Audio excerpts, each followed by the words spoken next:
Good morning, class, and we're looking here this morning briefly at whether millions of years are required for the geological process to take place.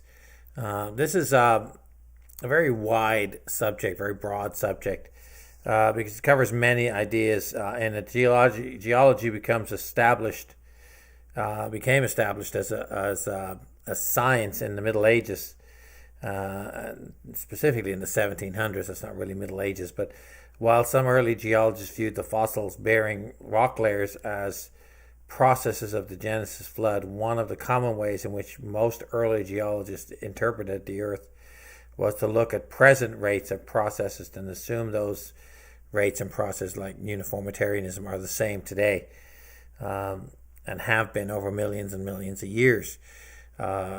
Most Christian geologists simply view this as part of the basically the Genesis flood and other processes that still go on today, that perform some of the things that they say take millions of years. Long periods of time, are they necessary for liquefaction or lithification of sedimentary rock?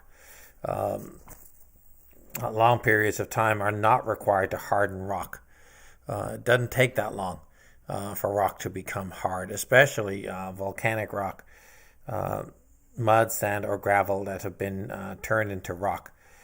Sedimentary rock include sandstones, shales, some of your limestones. Sedimentary rocks is usually formed underwater and is easy to recognize because it has all these different layers within it.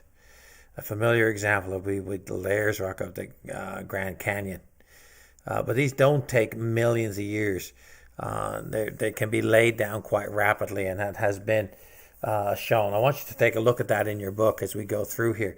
This class will be fairly short today because I'm actually just going to talk to you about what these are. The rapid formation of thin, delicate rock layers, again, has been shown quite handily in that. The fact that you have fossil layers right through the middle of these, running through several layers of these rock types, your different crustaceans and fish and everything else that we find in that classroom. So keep that in mind. Rapid erosion. We've seen that over and over again, especially with volcanic eruptions, where most people don't realize a lot of volcanic eruption contains a lot of water. We often just think of it as lava, but most of what comes out is actually water. And this has been shown to carve great canyons in a matter of hours or days, not years or millions of years. So rapid erosion we see in even just floods, especially after a fire. You have a flood go through some of these regions, flash flooding, and because there's no vegetation because of the fire, they just make huge canyons in certain areas because heavy rainwater just flows through it. And can you imagine that on a global scale as the flood of Noah's day comes through there? So we talked about some of these earlier in our lessons. So do keep that in mind as you think about some of these places that are mentioned in the book. And I want you to take the time to read these sections. I'm not going to go into them in great detail today because they are in your book. They are easy for you just to pick up and read, and you're supposed to be picking up and reading those. But what they're basically saying is that it does not take millions of years to carve out a canyon.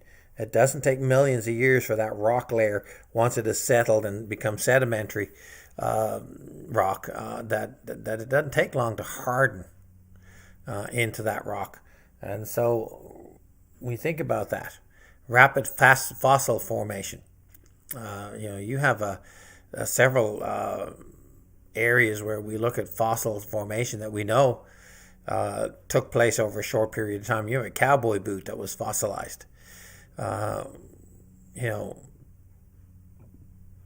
and cowboys weren't around millions and millions of years ago to get fossilized, let alone cowboy boots, because that's one long fashion trend if they did, that they're still wearing the same old cowboy boots, and so when you think about this rapid formation of fossils, the fact that some fossils are fossilized with food in their mouth.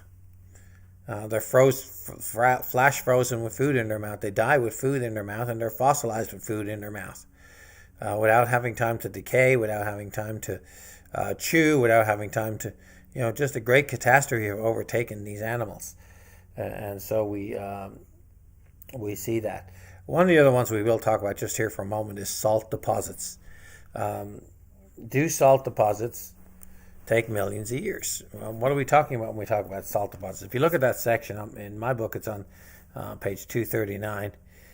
This is the class edition. So salt deposits can form in other places and in other ways besides large salt lakes that evaporate over long periods of the same time. Like when you think about the Great Sea, Salt Lake City is built on the Great Salt Flats there in Utah. The Dead Sea in Israel. Geologists have traditionally interpreted thick salt deposits as evaporites. In other words, there used to be salt water there, and the water has evaporated off. In other words, that they picture a large basin of seawater, like the Mediterranean Sea, being enclosed and then sealed off, and then the water evaporating, leaving behind the salt. The confined salt water evaporates out. Again, conventional scientists have recognized that this model is just full of holes. It's full of paradoxes and unresolved problems. And even to the point where they've come up with new ones. Recently, I'm just going to read this section. Recently, a new theory of salt formation has been proposed that overcomes some of the difficulties. The theory points out that salt is not very soluble. At high temperatures and pressures, these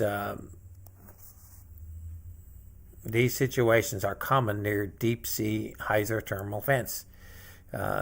So you add the heat, you add that, you get large salt deposits even in the ocean, on the ocean floors at the thermal vents. The author cites examples from the Red Sea and Lake Assail in Ethiopia, where you see situations existing where large salt deposits are being deposited simply by quick moving hot water and coming up from volcanic activity. Several times throughout the paper, the author cites the rapid deposits of the salt with accompanying rapid sedimentary rates are necessary conditions for the salt to be preserved. If the salt is not rapidly covered, it will dissolve back into the seawater when the conditions change. So basically what it's saying is these volcanic eruptions were causing large salt deposits to form rapidly, not over millions and millions of years. And then those same salt deposits would have to have been buried rapidly to prevent them from just redissolving into the oceans. So keep that in mind when we talk about those salt deposits, and go from there. And so what else? We talk about coal deposits, coral reef formations. These days they put down trash, not specific trash, but they'll sink a ship right off a reef to allow for the coral to build on it. For years they told us that coral reefs take hundreds of thousands of years, yet in a small number of years you'll have a coral reef has fully developed on a sunken ship, on any number of things that are man-made, that we know of to be new in the sense of not millions of years old, but 50 or 100 years old. So do keep that in mind as you look at coral reefs. They'll often tell you it takes hundreds of thousands of years to, especially today, because they try to tell us also that these same coral reefs that they do take those hundreds of thousands of years. Those same coral reefs that they talk about today that are dying and will never be replaced have been shown already to be able to be replaced quite rapidly. Modern reefs are destroyed by a number of processes, including active bioreorders, or parrotfish, sea urchins, chemical destruction, and any number of things. And so as they build and grow and develop these, again, your book will cover a lot of what I'm talking about here in a little bit more detail. But just keep in mind, it has already been proven that we can grow coral reefs quite rapidly in new areas if we lay the right foundation for them and preserve them in the right ways. And then you think about coal formation too, and just other things in that process. See, geologists have tried to tell us that millions and millions and millions of years are required for this process to take place, when quite often that is not the case. So guys, I hope you've been watching this lesson. We're done there for today. Let you finish up your lunch, get to the Bible class. But do keep in mind that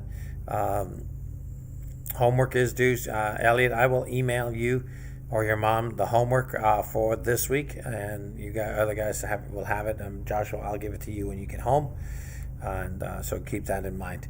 Take care, and have a great rest of the day.